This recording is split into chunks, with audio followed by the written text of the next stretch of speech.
Joining us now is U.S. Representative Bryan Steil. First off, thanks for the time here today, Congressman. Thank you. The debt limit debate continues. Speaker McCarthy laid out an outline of a plan here that would cap future spending increases and calls on budget cuts, including canceling student loan forgiveness. First off, do you support that bill?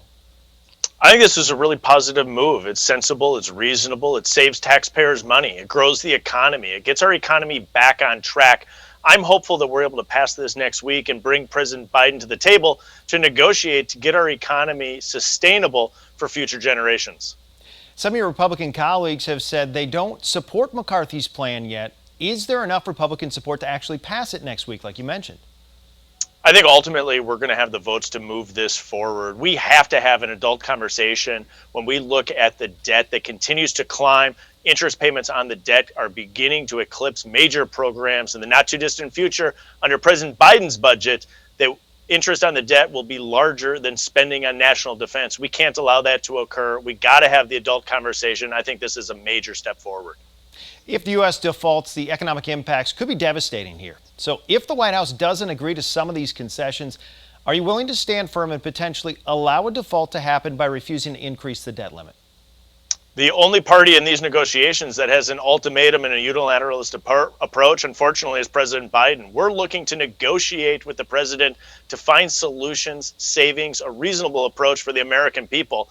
President Biden continues to keep his head in the sand, refusing to negotiate. I think that's dangerous for the world economy because I agree with you. Failure to make good on our debts will ultimately be draconian, not only for the United States, but for the world economy. Do you think there's an actual chance that this could be the time that the U.S. defaults? I sure hope not. The Republicans have remained committed to making sure we're saving taxpayers, protecting the economy, and are ready to meet with the president. The president refuses to meet with us. I think it's a dangerous path that President Biden is on. Hopefully, we can move this bill forward. He'll see the light and come to the table to negotiate a reasonable, sensible approach to get our economy back on track. In other news, there's been some national security headlines in recent weeks. A 21-year-old guardsman has been accused of leaking classified documents. What is or can be done in Congress to better safeguard this type of classified information? We need a top-to-bottom review of how we're handling national security and confidential information across the United States. This highlights the fact that we have real problems inside our system of being able to keep confidential information just that, confidential. I'm hopeful that we can come to the table and do a top-to-bottom review to make sure that we're actually safeguarding our national secrets. You are one of the authors of a letter to Manhattan DA Alvin Bragg regarding the indictment of former President Donald Trump. Do you have concerns at all as this all plays out about the precedent of having Congress intervening in the courts? I'm actually concerned about the unprecedented move by DA Bragg. My principle here is everyone should be treated equally under the law. The letters we sent to the DA actually flushed out the fact that he's using federal money in this investigation. I think Americans deserve to know the answer to that, as to how much he's been spending on this. They deserve to know the answer about how public safety funds that are going to this district attorney are being spent writ large, whether or not he's coordinating with federal agencies such as the United States Department of Justice. And these are why we're asking these questions. The underlying principle is everyone should be treated equally under the law. Speaking of former President Trump, do you plan to endorse him for the 2024 race?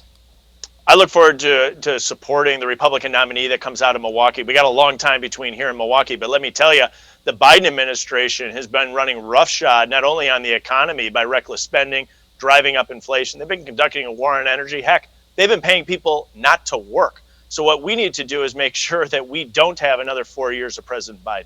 So you do not plan on endorsing for the primary? As of right now, no. We'll ultimately see where we get to. I'm focused in on my job of actually working here in the House of Representatives today. But I do look forward to supporting the nominee that's going to come out of Milwaukee next summer. Well, we're talking about elections. Representative Tom Tiffany acknowledged that he has purchased some domain names to keep his options open to run against Tammy Baldwin in the Senate. First off, I wanted to ask, are you considering a Senate run at all at this point?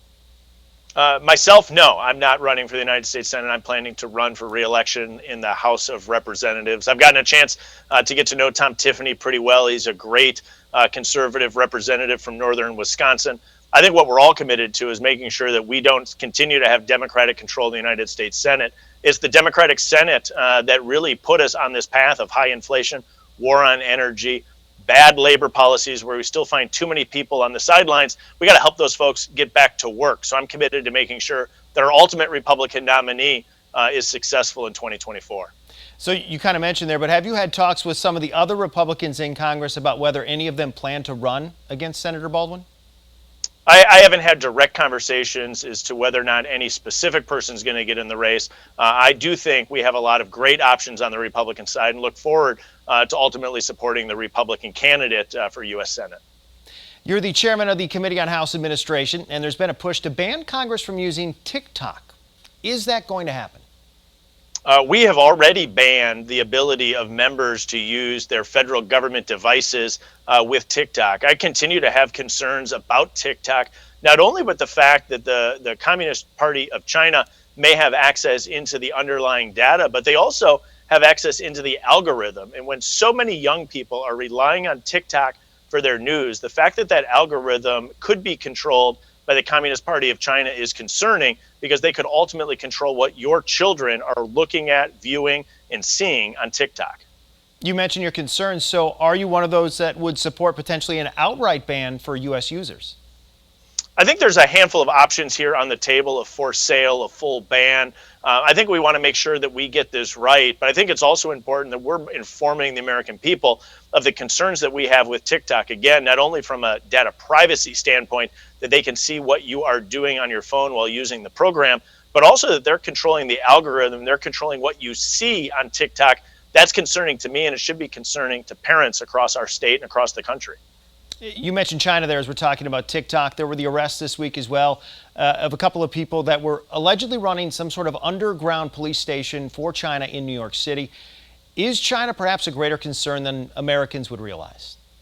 Hopefully Americans do realize the significant concern that China poses not only to the United States, but to the global order.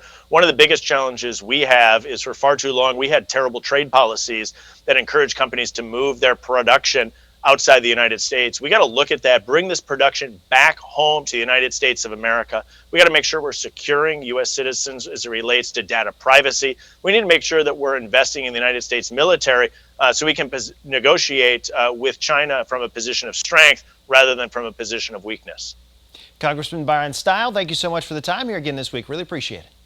Thank you.